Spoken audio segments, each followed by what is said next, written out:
What is BPD? BPD is one of 10 personality disorders identified in the 5th edition of the Diagnostic and Statistical Manual of Mental Disorders, the DSM-5. This is the standard reference that therapists of all specialties use to diagnose mental disorders of all kinds. A personality disorder is broadly defined by the inability to adjust one's behavior, thinking, and pattern of responses in relation to particular situations or feelings, or both. In the words of the DSM-5, BPD is a pervasive pattern of instability of interpersonal relationships, self-image, and effects, and marked impulsivity, beginning by early adulthood and present in a variety of contexts. Many individuals who meet the criteria for BPD can look back at their childhood and adolescence and see the beginnings of these symptoms and patterns. However, a diagnosis of BPD is often inappropriate for children and adolescents because they're still growing and developing and learning how to manage and respond to life circumstances. For someone under the age of 18 to be diagnosed with a personality disorder, including BPD, their symptoms must have been present for at least 1 year. There are 9 criteria listed in the DSM-5 related to BPD. An individual needs to meet 5 or more of these to qualify for the diagnosis. You may have received a diagnosis from a mental health professional, and hopefully that individual went over the criteria that relate specifically to you. To help you gain a clearer understanding of your BPD, the exercise below will help you identify criteria that are specific to you. I paired each with an example from Betty's story.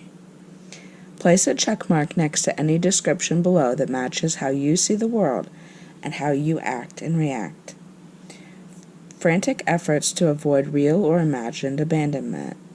Betty perceived that her boyfriend was abandoning her because he didn't respond to her gift quickly enough, which drove her to break up with him, causing her to feel even more abandoned.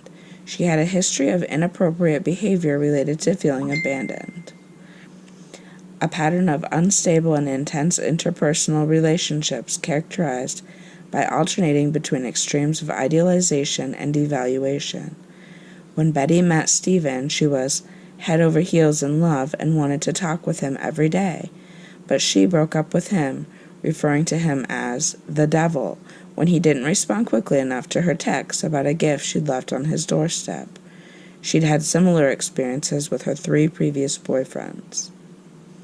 Identity disturbance, markedly and persistently unstable self-image or sense of self. Betty had difficulty making and keeping friends as she tended to change the types of people she liked to spend time with, and her views and values changed to match them.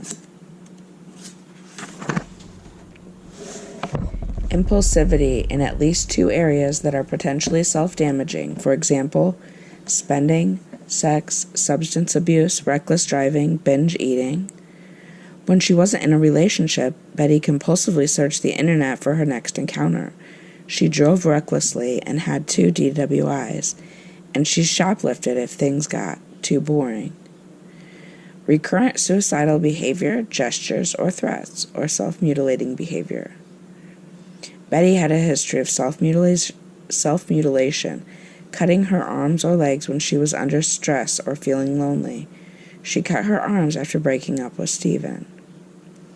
Affective instability due to a marked reactivity of mood, for example, intense episodic dysphoria, irritability or anxiety usually lasting a few hours and only rarely more than a few days. When she wasn't around her friends, Betty often curled up on her bed and cried, or grasped for ways to calm herself and feel connected, such as going on texting sprees or scouring dating sites for her next hookup. Chronic feelings of emptiness. Betty often felt alone, even when she was hooking up or was with a significant other. She'd say, "I'm usually alone in a crowded room." Inappropriate, intense anger or difficulty controlling anger. For example, frequent displays of temper, constant anger, recurrent physical fights. Betty had had multiple intense arguments and physical altercations with friends, boyfriends, family members, and coworkers. Transient stress-related paranoid ideation or severe dissociative symptoms. Paranoid ideation is being afraid that others are plotting against you, and dissociation is mentally separating from physical or emotional experiences or both. When under a high degree of stress, Betty often felt detached from her body and the world around her, and reported that she felt like she was a puppet with a stranger working her strings. Did you check 5 or more criteria above? Based on the exercises above, do you feel that the symptoms of BPD fit with how you see your world, interact with others, and respond to people and situations? If you marked 4 criteria or fewer but still identified some BPD traits that you recognize in yourself, this workbook can still be of great value to you. It can help you learn how to reduce the harmful impact they're having on your life. BPD is a spectrum.